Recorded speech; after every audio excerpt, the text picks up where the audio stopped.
Oi, graça e paz, tudo bem? Então, hoje estamos aqui no último capítulo de Levítico e vamos começar então Levítico 27:1, que diz assim: O Senhor Deus deu a Moisés as seguintes leis para o povo de Israel. Quando uma pessoa que foi separada para o serviço do Senhor quiser ficar livre do seu compromisso, ela pagará um preço certo de acordo com a tabela oficial. E aí, esse capítulo vem falando, dos votos, das consagrações feitas através dos votos e do dízimo. E algo que me chama muito a atenção é que a questão do voto com o Senhor, da palavra proferida para o Senhor, era algo tomado realmente com um grande peso para o povo que serve a Deus. E Deus, ele é muito, muito, muito pedagógico. E ele vai nos ensinando nesse capítulo, aquela questão que a palavra do cristão é sim, sim, não, não. E o que passa disso é procedência do maligno. E ele vai nos ensinando que a nossa palavra, ela deve ser cumprida. Às vezes a gente tem uma mania de... A gente fala uma coisa, a gente esquece, não põe mais em prática. A gente fala uma coisa e a gente simplesmente deixa de fazer e acha que tudo bem. E aí esse capítulo vai mostrando que não, que Deus, ele zela para as pessoas de posse, mas pelas pessoas que não têm posse também, pelos ricos e pelos pobres. Todos eles têm a oportunidade, de acordo com as suas condições, com a análise do sacerdote, de fazer um voto ao Senhor e de cumprir. Porque no meio de muitas aflições, no meio de adversidades ou no momento de muita euforia, nós somos tomados a falar coisas no meio da emoção, só que depois nós não cumprimos. No meio da luta a gente fala: se o Senhor salvar meu filho, eu vou fazer isso. Se me abrir uma porta de emprego, eu vou fazer aquilo. Se a minha família for salva, eu vou fazer aquilo. E aí a gente acha que tudo bem. Não, mas não tá tudo bem. Aquilo que a gente proferiu, a gente proferiu diante de Deus, mesmo que a gente não esteja na igreja, porque nós somos templo do Espírito Santo. E quando a nossa palavra sai, nós estamos falando como representantes e ministros do Senhor. E é necessário que a nossa palavra, ela seja cumprida.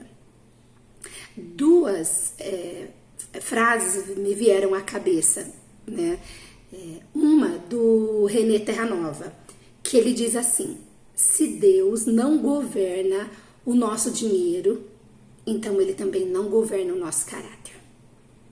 E a outra do pastor Daniel, que pregou maravilhosamente no domingo de manhã, dizendo: você quer ser uma pessoa usada por Deus ou uma pessoa possuída por Deus?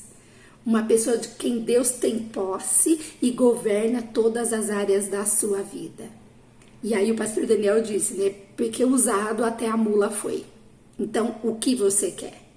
E aí, esse capítulo vai dizendo da maneira que nós precisamos honrar aquilo tudo que a gente disse, os votos que nós fizemos, e aquilo que precisa ser devolvido ao Senhor em sinal de gratidão e em sinal de fidelidade, E o sacerdote, através da tabela do templo, que iria fazer essa avaliação. Independente se eu concordo ou não concordo, existe uma tabela, e essa tabela é que comandava os votos e comandava as ofertas e os dízimos.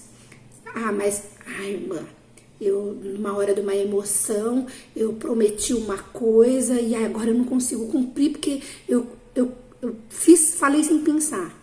Então, Deus não espera isso da gente. Deus espera que ao construir uma torre, que a gente faça todos os cálculos daquilo que vai ser necessário. E que se fizermos um voto, que a gente faça todos os cálculos que serão necessários para que esse voto seja cumprido. E se nos arrependermos, há uma tabela nesse capítulo dizendo como nós temos que cumprir aquilo. E há um acréscimo de 1/5, né, sobre aquilo que a gente prometeu e não cumpriu. Então não é assim, eu falo, não cumpro e tudo bem. Não, o Senhor tem zelo pelas coisas dele, o Senhor tem zelo por nós e nos ensina que há um preço para todas as coisas e que a gente precisa aprender a fazer um voto com o nosso raciocínio, com a nossa inteligência, para que nós sejamos tremendamente abençoados. Ser fiel ao Senhor deve ser o certo, mesmo que as recompensas não venham. Eu vou dizimar porque eu vou ser próspero, eu vou receber muitos presentes, eu vou ganhar muitas coisas, eu vou pagar minhas dívidas. Não, eu vou dizimar ao Senhor, eu vou ser fiel ao Senhor, porque Ele é o Deus da minha vida, Ele me faz levantar todos os dias, Ele me sustenta, Ele me dá saúde, Ele me dá energia, Ele me dá garra, e isso é motivo para me motivar, isso é o suficiente para que eu ame ao Senhor, para que eu fique bem, né? E Deus não quer que nós sejamos precipitados e hajamos pela emoção, mas que nós calculemos muito bem aquilo que nós podemos fazer para o Senhor com amor, com sacrifício, sim, mas que nós possamos cumprir. Imagina só, se Ana, depois de fazer o voto de dar Samuel ao Senhor, desiste. Porque foi na hora da emoção, na hora que eu estava muito triste, que eu falei isso, eu desisto. Não, ela poderia desistir. Só que aí você vai ver nesse livro de Levítico que há um preço monetário a ser pago. E todas as vezes que nós falamos algo diante do Senhor e não cumprimos, nós mesmos pegamos para nós uma guerra espiritual que não foi o Senhor que preparou, que não era da vontade dele, mas nós mesmos pegamos essa guerra para nós, por não cumprirmos aquilo que nós dizemos diante de Deus. Há uma saída, Deus sempre prepara, porque Ele vai pedagogicamente nos ensinando. Então, se Ana tivesse se arrependido, tá aqui no Levítico 27, né, o peso da oferta, de acordo com a idade, do sexo da pessoa, para ser devolvido no templo do Senhor, caso houvesse arrependimento. A mesma história para Jefté, se ele tivesse, né, na hora falado, não, então eu vou pagar em dinheiro. Porque sempre a gente quer dar a desculpa de que dinheiro não está envolvido e que eu posso crescer, eu posso desenvolver, eu posso ser obediente sem envolver dinheiro. Mas esse capítulo ele é muito verdadeiro, muito pedagógico quando diz não, né? Para todas as coisas há um valor e deve ser acrescentado 1/5 a mais em tudo aquilo que a gente deixou de fazer. E aí eu fiquei pensando o seguinte, né? O primeiro versículo diz, né? O Senhor Deus deu a Moisés. Em algumas versões, o Senhor Deus disse a Moisés.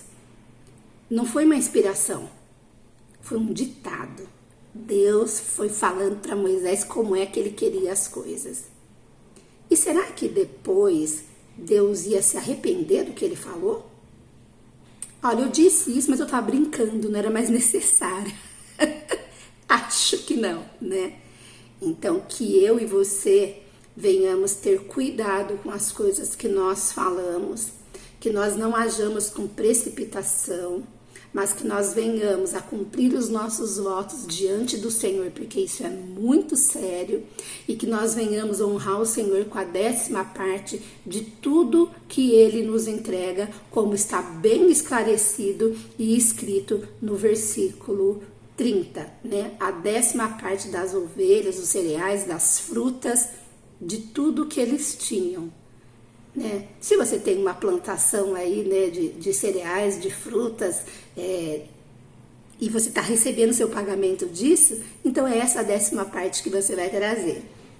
Mas nosso sistema monetário é em dinheiro, então é essa 10ª parte que você vai trazer ao Senhor, porque nosso Deus, Ele não muda, como está lá em Malaquias, né, 3, a partir do verso 6. Eu sou o Senhor, e não mudo. Isso quer dizer que o que ele disse no passado vale para hoje, o que ele disse hoje vale para amanhã, né? E o que ele disse amanhã vale para daqui 1000 anos, porque ele é o nosso Deus e não muda. Que nós sejamos diligentes e racionais diante de Deus e mulheres que cumprem a palavra e a fidelidade. Deus te abençoe, um excelente dia, né? E que nós venhamos a analisar quem nós temos sido, se nós temos sido usadas ou possuídas por Deus. Beijo, graça e paz.